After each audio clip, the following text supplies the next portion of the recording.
নমস্কার, আমার নাম অদ্রিজা সাহা। আমি ক্লাস 1-এ পড়ি। আমার স্কুলের নাম রামকৃষ্ণ বিদ্যাপীঠ। আমি একটি কবিতা পাঠ করে শোনাচ্ছি। এমন কি আর খাই। কবি সুনির্মল বসু। তোমরা যাই বলো না ভাই, এমন কি আর খাই। আস্ত পাঠা হলেই পড়ে ছোট্ট আমার পেটটা ভরে, যদি তার সঙ্গে ফুলকো লুচি গন্ডা বিশেক পাই। এমন কি আর খাই। চকালে পড়লে পাতে, আপত্তি আর নাই গো তাতে। আর কোপ্তা কাবাব কালিয়াতে, অমত আমার নাই। এমন কি আর খাই।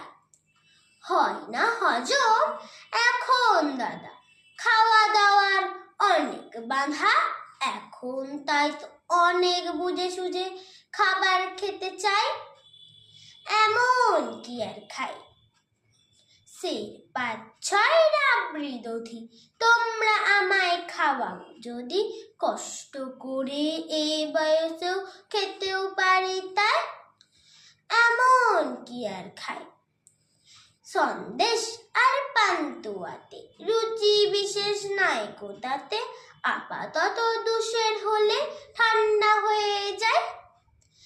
এমন কি আর খাই। মা কিনে কয় এমন করে না খেয়ে তুই যাবি মরে, শুকিয়ে শরীর আমসি হলো কি আর করি ছাই। এমন কি আর খাই। নমস্কার।